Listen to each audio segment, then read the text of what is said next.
Hola everyone and welcome to One Family, One Menu. Today we will be making a wonderful sauce for your pastas and for many other things. My delicious Salsa Rosa. And you are going to love it.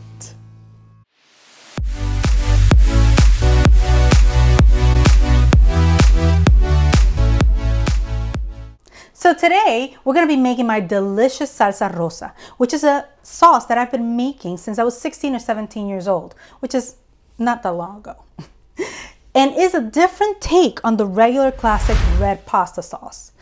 Before we go over the ingredients, don't forget to give this video a like and subscribe to my channel. All right, let's go over our ingredients for our delicious Salsa Rosa. You're going to need 6 plum tomatoes, 2 garlic cloves, 3 red bell peppers, 1 medium red onion or half of a large one, 1 serrano pepper or jalapeno.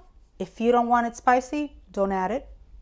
A splash of lemon or lime, oregano, salt, pepper, and olive oil.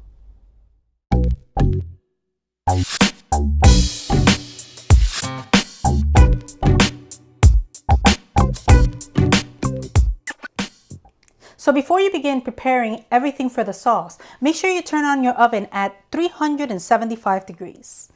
And get a sheet pan, a large sheet pan, because we're going to cut everything in half and put it on the sheet pan. Line your sheet pan with a silicone mat or a parchment paper, works fine too. We're going to put everything there. And I've started already to prepare my stuff, my vegetables, my stuff.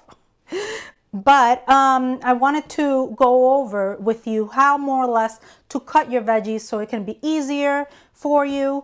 I like cutting my peppers. I like to take a paring knife and cut the stem of my pepper out, like so. Because that way it's going to bring most of the seeds and the core with it. And then I cut it in half, right? And clean it out, cut any white parts or take out any seeds that I have remaining there and put it on my board. I'm sorry, on my board. Put it on my sheet pan. And doing the same thing to the other side, right? And there you go. There's your pepper. You don't have to get rid of every single little white thing because this is not going in a salad or anything. This is going to be turned into sauce. So you can leave a little bit of the white if you want. Now I'm going to cut my plum tomatoes. And this is how you cut your plum tomatoes. You're going to cut them in half for this, of course. You're going to cut them in half.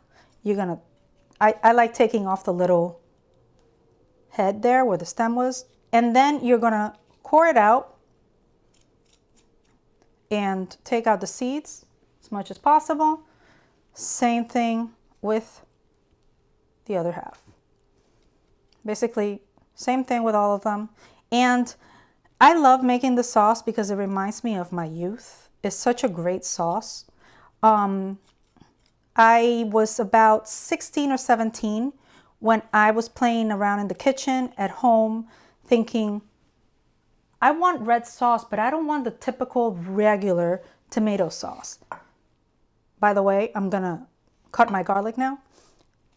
Take it out of its wrapping, of its case, and then I'm gonna cut it in half, take a little dark head off, and put it in my roasting pan.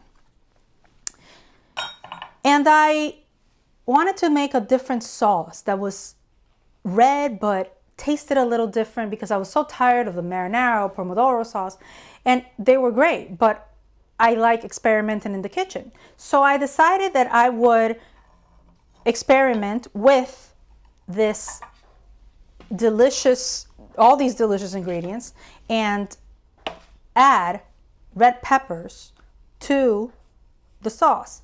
But how could I make it even better? I thought, how could I make it even more intense and the flavors to be out there? Well, I figured it out. I decided to roast everything, which is why I told you to turn on your oven. First, you are going to drizzle some oil over all of your ingredients. And this is a great sauce because it doesn't dirty a lot of things.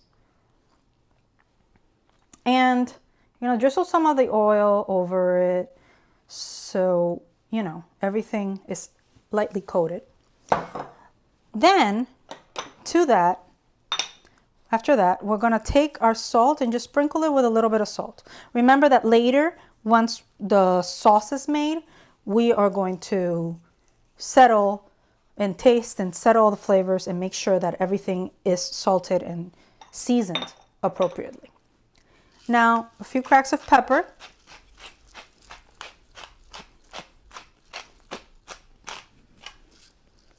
And some oregano. And the reason why I put the seasonings now is because I want them to get in there and into the veggies and really, really, really taste like everything that you're seeing here. And the oregano is one of my favorite spices, and I use it in a lot of, if not most of my dishes.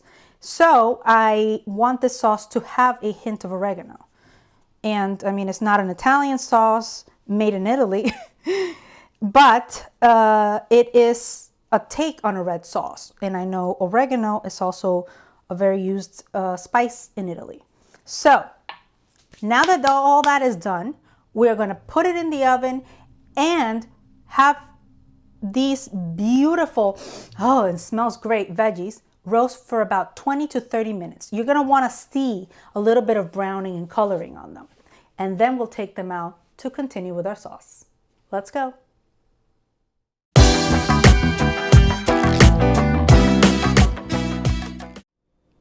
All right, everyone. So our veggies are beautifully roasted. The aroma that comes out of that oven and emanates out of this tray is so delicious. It's incredible, which is a good indicator that this sauce is going to be amazing. Halfway through, I turned them around to make sure that they roasted evenly. So make sure, if you can, to do that as well. The next step to making this sauce is super simple. You're going to put everything, literally everything, in your blender. Before that, I want to make sure I show you how they come out. You see? So gorgeous. You're going to put everything in the blender,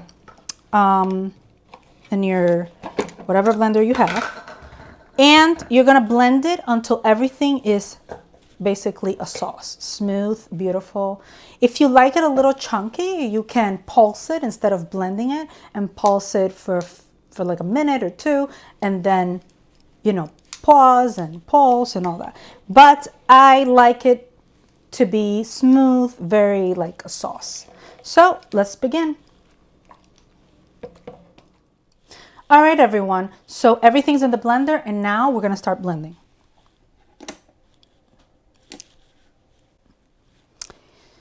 All right, so everything's in the blender, and now we're going to start blending.